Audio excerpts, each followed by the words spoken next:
Telugu Desam party కేంద్ర కార్యాలయంలో పసుపు పండుగ మహానాడు రెండవ రోజు ప్రారంభమైంది.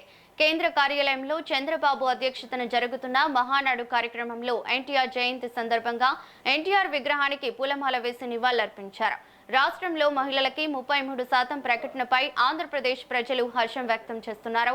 రానున్న ఎన్నికల్లో 33% తప్పనిసరిగా అమలు చేస్తామని తెలుగుదేశం పోలిట్ బ్యూరో సభ్యుడు గోరంట్ల బుచ్చయ్య చౌదరి అన్నారు.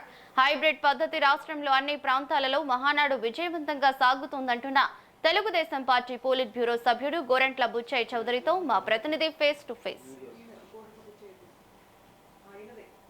ఆంధ్రప్రదేశ్లో పసుపు పండుగ మహానాడు మొదటి రోజు విజయవంతంగా పూర్తి చేసుకుంది. రెండో రోజు మరి కాసేపట్లో ప్రారంభం కానుంది. ఈరోజు ఎటువంటి తీర్మానాలు మహానాడులో ప్రవేశపెట్టనున్నారు, ప్రజల నుండి ఎటువంటి స్పందన వస్తుందనేది కూడా మనతో మాట్లాడటానికి సీనియర్ నేత బుచ్చయ్య చౌదరి గారు ఉన్నారు. అన్నిటి తెలుసుకుందాం. సార్ చెప్పండి, మహానాడులో నిన్న తీసుకున్న నిర్ణయాలు ఏ విధంగా ఉన్నాయి, ఈరోజు ఎటువంటి నిర్ణయాలు తీసుకోబోతున్నారు?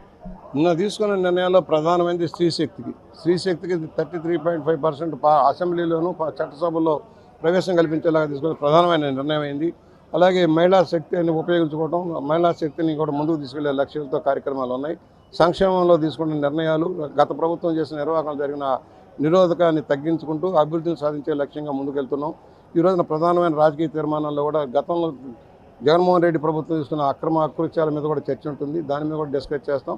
మేము ముందుకు ఎలా వెళ్ళాలి, 2047 నాటికి రాష్ట్రాన్ని ఎలా ప్రతిబంధాల ముందుకు నడపాలి, ఏ విధంగా అభివృద్ధిని సమాన ప్రాతిపదికన పంచుకుంటూ పేదరిక నిర్మూలన చేయాలనే లక్ష్యంలో ఉన్నాం. రాష్ట్ర అభివృద్ధి, పేదరిక నిర్మూలన 2 లక్ష్యాలుగా, సంక్షేమాన్ని ఒకే ఘాటుగా మనం చూసుకుంటూ ముందుకు సాగే లక్ష్యంగా చంద్రబాబు తీసుకున్న నిర్ణయానికి రామారావు గారి ఆశయాలు ముఖ్యం. రామారావు గారు ఆ రోజు తీసుకున్న నిర్ణయాల్లో పక్కా గృహ నిర్మాణం కానీ, ₹2 కిలో బియ్యం పథకం లాంటివి కానీ, స్థానిక మండల వ్యవస్థలు ఏర్పాటు చేయడం కానీ అనేక సంక్షేమ కార్యక్రమాలు అమలు చేశారు. వాటన్నీ కూడా ఇవాళ పెన్షన్ పథకాన్ని ప్రవేశపెట్టిన రామారావు గారు వాటిని ఇంకా ముందుకు తీసుకువెళ్ళి పేదరిక నిర్మూలనలో మనం కృషి చేస్తున్నాం. దానికి ఘనంగా నివాళులు అర్పించుకుంటున్నాం.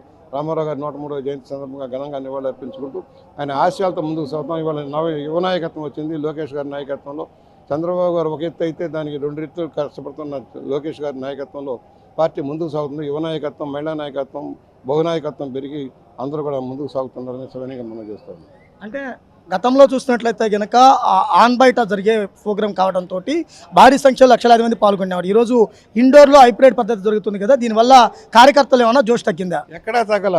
ఒక చోటకు 4 లక్షల మంది వచ్చేదానికి నిన్న జరిగిన 7.5 లక్షల మంది ఆన్లైన్లో కూర్చున్నారంటే అర్థం చేసుకోవచ్చు తెలుగుదేశం మీద అభిమానం ఎలా ఉందో, తెలుగుదేశం యొక్క పట్టేంటో తెలుస్తుంది. అంటే ఇక్కడ చూసినట్లయితే కనుక నిన్న జరిగినటువంటి మహానాడులో జోష్ నింపుతున్నటువంటి పరిస్థితి కూడా ఉండటం జరిగింది. అలానే చూసుకున్నట్లయితే కనుక రెట్టింపిన ఉత్సాహంతో తెలుగుదేశం పార్టీ కార్యకర్తలు, నాయకులు పనిచేస్తారంటూ కూడా చెబుతున్న పరిస్థితి. Camera person Srinivas, metro TV, Amaravati నుంచి.